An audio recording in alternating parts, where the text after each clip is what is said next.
of America.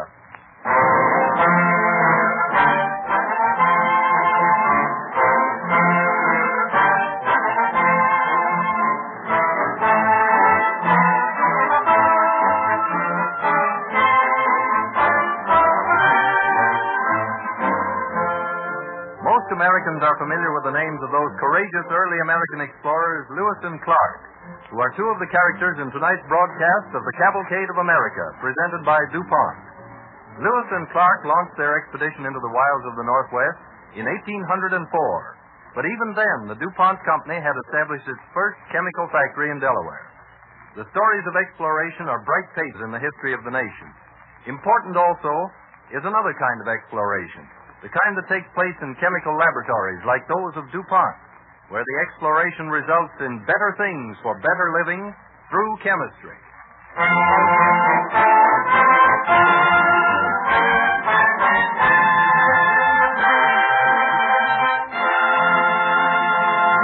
Our first story this evening takes place in the early days of the 19th century in the vast wilderness west of the Mississippi.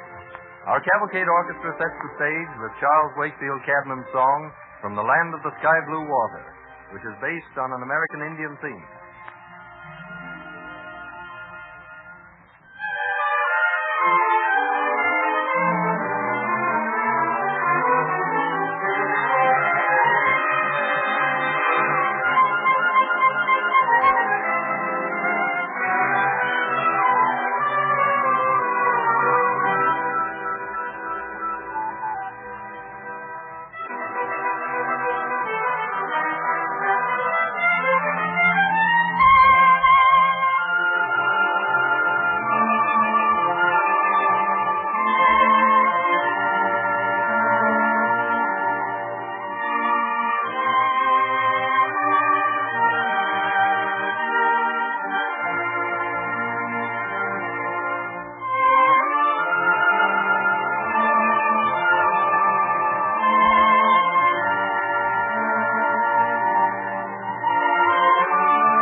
To explore has come to us naturally, for the very foundation of our nation was through exploration.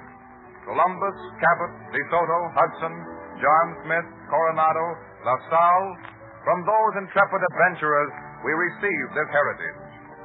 In the year 1803, Thomas Jefferson, then President of the United States, obtained an appropriation from Congress for the exploration of the newly purchased territory lying west of the Mississippi and extending to the Pacific Ocean. As leader of the expedition, he appointed his young secretary, Meriwether Lewis, who seized upon the task with great zeal. He chose as his partner and co-leader William Clark, brother of George Rogers Clark of Revolutionary fame. On March 14, 1804, a brave company, 45 in number, started up the Missouri River. We find them at La Charrette, the last outpost of civilization, talking with the chief magistrate of that settlement, a brave pioneer himself, Daniel Boone. Wished I were young enough to go with you, Captain Lewis. We so too, sir. Hey, Clark? Yes, indeed, Mr. Boone. Oh, one of our men was telling us how he fought with you, a fellow by the name of Gordon Cameron. The old Scot. I know him well. Hey there. Hey. Ain't that his voice? Captain Lewis. Captain Lewis. I'm here, Cameron, with Mr. Boone. Not Daniel Boone. Daniel. Yes. An old friend, and happy to see you again. The guide says the wind is right, Captain, and we better be starting. We're ready. Who is your guide, Captain Lewis? A Frenchman. Toussaint Charbonneau. Aye, a Frenchman with an Indian wife. A wife he insists on taking on the expedition. Charbonneau says that Sacagawea is a better guide than he is himself. A woman for a guide. A woman on the expedition brings bad luck. Don't mind Cameron's growls, Captain Lewis. Oh, I don't. Come, I'll walk with you to your boat. How fast do you aim to travel? Well, with luck, 15 miles from sun to sun. Luck indeed. Have a woman on the party. Yes, and here she is with her husband. This is Charbonneau, Mr. Boone, and his wife. Howdy. Charbonneau. And what tribe is your wife from, Charbonneau? The Chauchons, monsieur. As a child, the Blackfeet tribe, they steal her. I buy her from them. How called you her name? I am called Sacagawea, the bird woman. You are very young to be guiding this expedition, my child. May your eye be clear and your senses keen, for upon you and Charbonneau rests a great responsibility.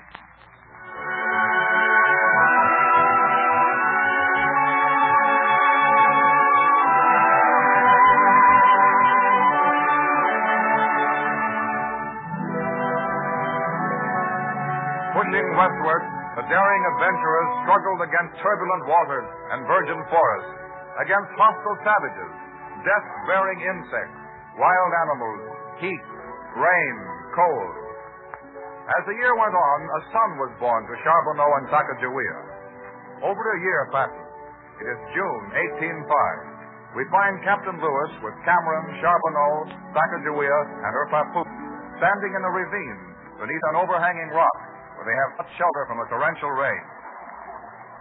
When she rains falls, it brooks, she soon become a raging torrent. There's no saying what may happen with a woman on the party. And no with a bear. Surely we're safe here. Often I see angry waters carry huge rocks and trees before them, bringing death to all in their path. Even as she comes now. You hear? Aye, I hear it. It is as if a dam had burst. Hold up fast to the captain, wife. Even now the water covers our feet. Hold fast, Charbonneau. You lose your footing. Cameron, give him a hand. Merci, monsieur. I cannot swim. We must get to the higher ground and quickly. Each moment they walk till she rise. Give me the child, Sacagawea. I'll hold him. Thank you, Captain. Otherwise, the contest will go away. Cameron, hold the child. Here, Charbonneau, take my gun and sack. The water. They are carrying her towards the falls, monsieur. I'll get her. I'm coming, Sacagawea. Captain, wait now. Now they'll both be dragged into the rapids. Captain, watch those rocks. Look, he has reached her. They'll never stand against the torrent. Here, hold the baby. Yes, monsieur. Get it, Captain. Cameron, he brings her up. Hold fast. Hurry. I can't hold it much longer. I'm throwing it behind you, Captain, so they'll lift down to you. Here you are. I have it. He has it. Pull, Cameron. Pull. Slowly. Slowly, the rope. Cut the rope. Once more, my brave. One more pull. We'll make it this time, Captain. Give me your hand there. Here now, up on the bank. This place now. I don't like it. Here, wrap this cloak of mine around you. Cameron, you were giving me your cloak. After all the trouble we had to save you, it wouldn't have made sense to let you die of the cold.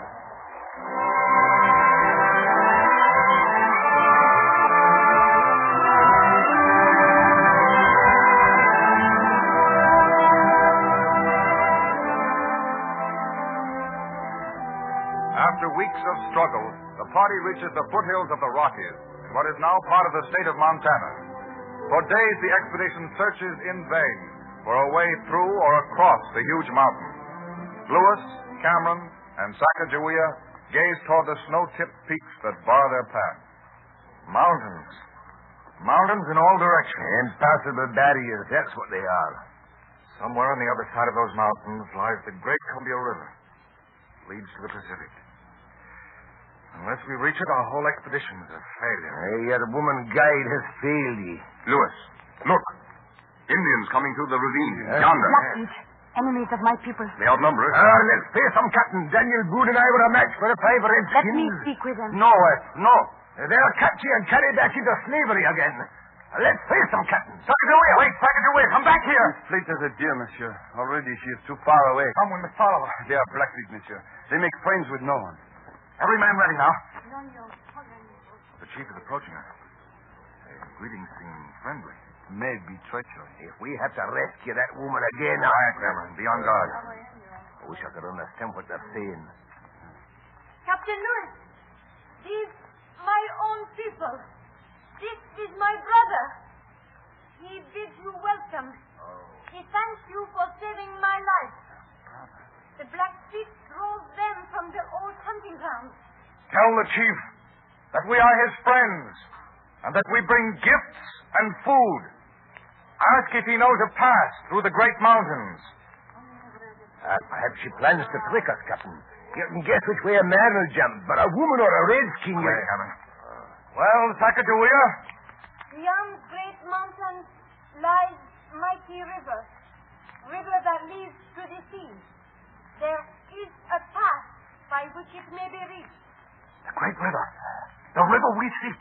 He never shows the way. It is only defense against the Blackfeet. Chief knows white men are true friends. He will lead white warriors through mountains. Goal is won. Well, come on. Were we wrong now to bring the woman? Could be a mean man who couldn't admit that he was wrong.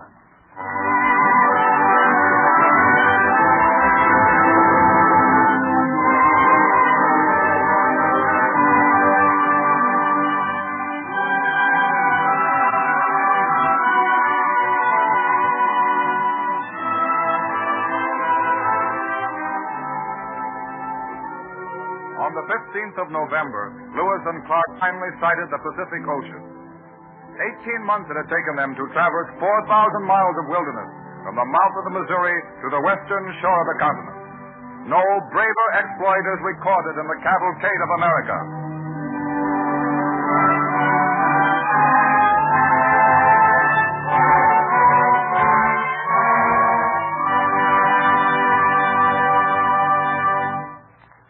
This evening's second story concerns Greely's Arctic expedition in 1881.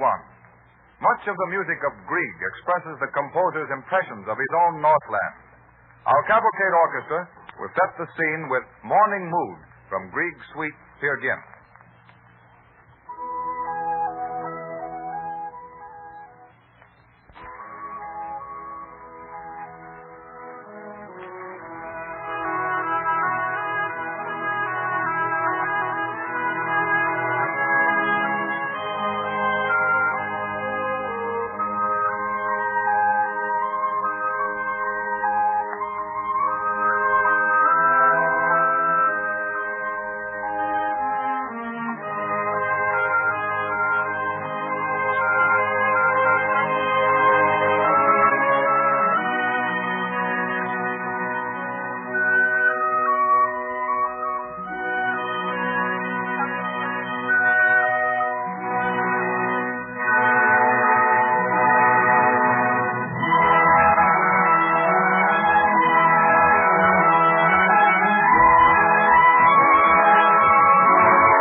cavalcade moves onward.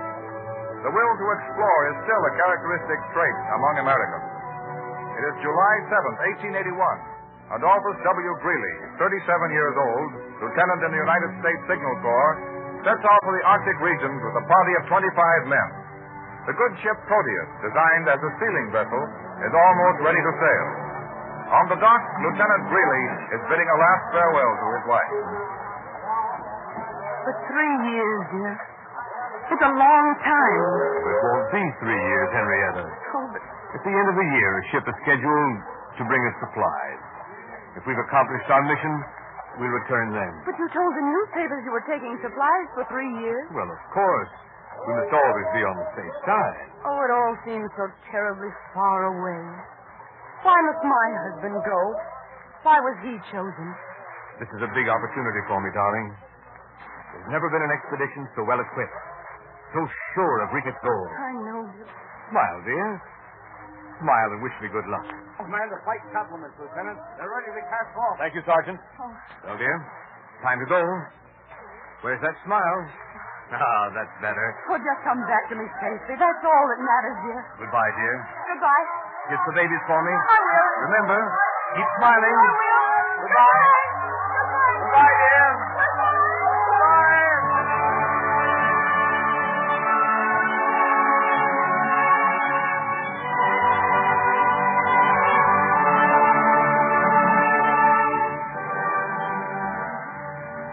On August 12th, Lieutenant Greeley established headquarters on Discovery Bay, Greenland.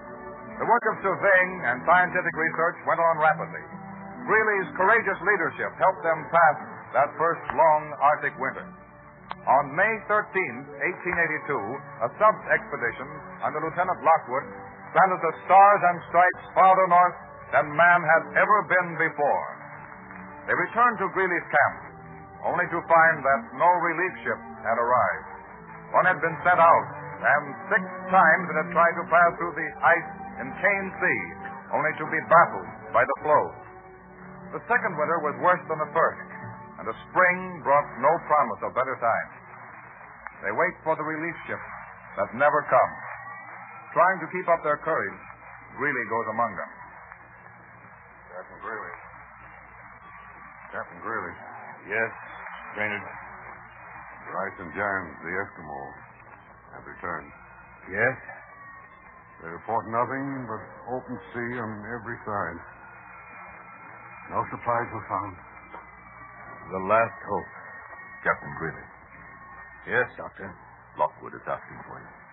I'll go with you at once. Brainerd, see that the flag of distress is firmly planted on the highest ground. There might still be a chance. Yes, Captain. Well, Doctor, how is Lockwood today? Very weak, Captain. He's in this tent here.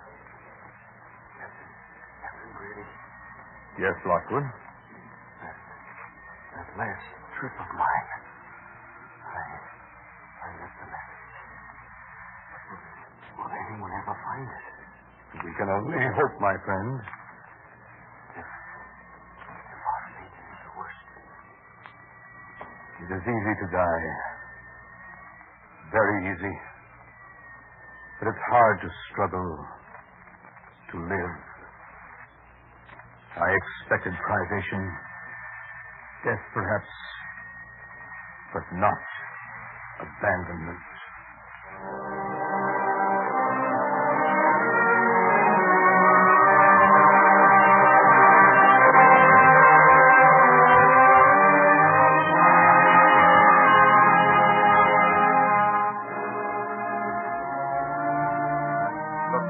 Abandonment preyed on their minds.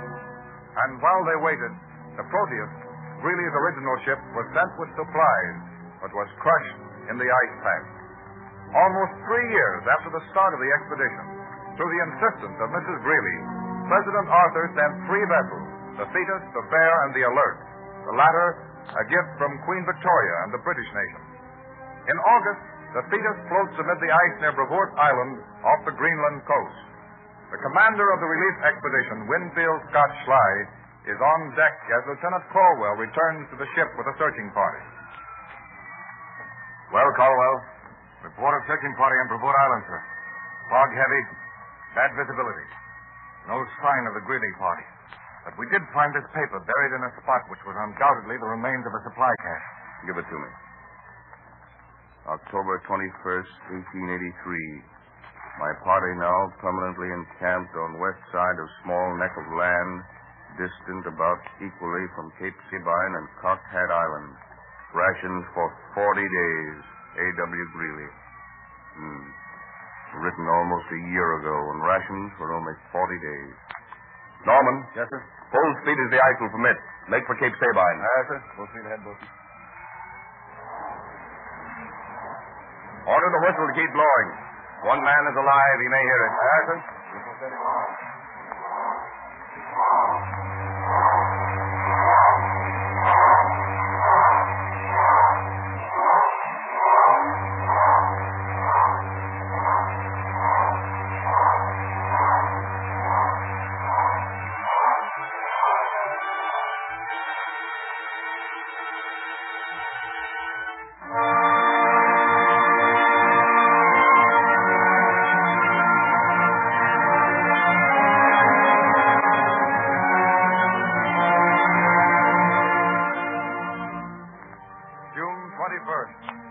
The outpost of the law. Sergeants Long and Brainerd huddled together beside the one tent, weakened by hunger and exposure. Brainerd, Yes. don't you hear something? Only the sound of the ice. I mean, that whistle. Listen. The wind. It's always whistling. I know the wind when I hear it. That's a ship's whistle. Oh, Long, you're a fool. You're going crazy. Crazy or not, I'm going to crawl to the top of a hill with the little strength that's left me. Go ahead if you want. I couldn't make it. What does it matter? Can't you hear that? Now I hear a voice. Brainerd! Brainerd! I hear a voice. For months I've heard it too. It's in your own brain. I hear it now. Long, can you see? I've almost reached the edge of the hill. Brainerd, it's a boat. Brainerd, It's a boat. Steady, little man. Steady. Oh, you're real, aren't you? I've seen you so many times, only to have you disappear. We're real right enough, eh, Colwell? Yes, we sure are. How many of you left? 7, sir. Where are they? In the tent. There. Behind the bank. Come on, Norman, hurry. What? Help this man. Come on. Is Mr. Greeley alive? Just, sir. Any other officers? No, sir. And you are... I'm Long, sir. Long. I'm Norman, who came up with you on the Proteus. You remember me. Oh, yes, sir. This is Brainerd, sir. Brainerd. Man, don't try to salute. Where's Mr. Greeley? Norman. Here he is. On the lee side of the tent. Oh, what a sight. Greeley, we've come for you. 7 of us left. Dying. Did what we came to do. Beat the best record. Of course you did, sir. And now we've come to take you home. Home. Yes, sir. You're rescued, sir. Don't you see the ship? Lift me a little. I want to see the flag. Greeley, old man. It's Norman. I brought you a message from your wife. She said that when you came home, you'd find her smiling.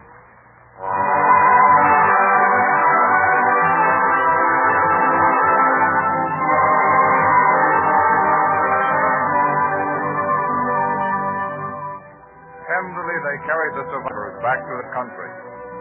Greeley lived to receive the praise of his government, and later became chief signal officer in the Army. His diary and his own published description of his exploits were typical of the man's modesty and courage. No credit was claimed by him. All was given to the men who followed him to the outpost of the law. heroes like these gallant explorers, Lewis, Clark, Greeley, Brainerd, make us proud to be their countrymen, proud of their leadership in the Cavalcade of America.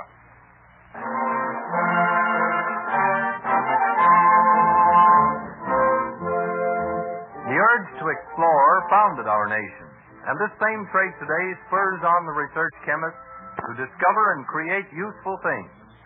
One of the most fascinating examples of exploration in the field of chemistry is the story of man-made rubber. For many years, scientists tried to find a substitute for rubber, but all attempts fell short of their goal until recently when DuPont chemists successfully completed the development of the first successful man-made rubber. DuPont's name for this product is Duprene. Duprene is actually superior to the natural product for many purposes. Products made of Duprene resist heat, sunlight, oils, and various chemicals better than those made with natural rubber, and they do not break down with age as rapidly. We take pride at this time in telling our listeners of an award made last Friday by a special committee of leading figures in the chemical world, sponsored by the publication Chemical and Metallurgical Engineering. In making this award, the committee said, DuPont's slogan, Better Things for Better Living Through Chemistry, is a creed that molds and guides the work of thousands of chemists and engineers. The outstanding chemical engineering achievements during the past 2 years has been DuPont's successful industrial development of the synthetic rubber Duprene, of synthetic camphor, and of certain other important organic chemicals and dyestuffs. We know that many of you would like to see and handle this man-made rubber, so we have had a few erasers made up as samples. They look like, feel like, and do the work of ordinary erasers, but they contain Duprene instead of natural rubber. We shall be glad to send you one of these erasers free of charge. Simply write to DuPont, Wilmington, Delaware, or to your radio station. Now remember, if you would like to see and handle a product made from man-made rubber, just ask for the eraser made from Duprene by writing DuPont, D-U-P-O-N-T, Wilmington, Delaware, or your radio station. Engineers and businessmen interested in industrial uses for Duprene may secure a special technical sample by writing on their company letterhead describing the problem to be met.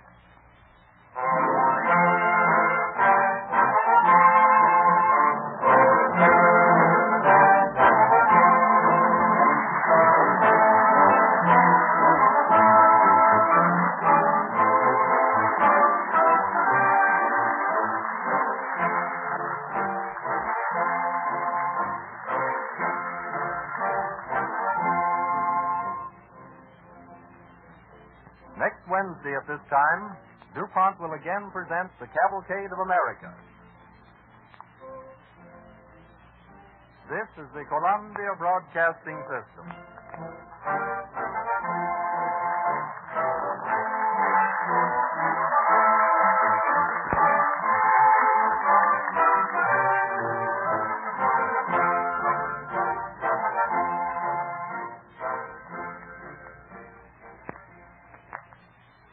WABC, New York.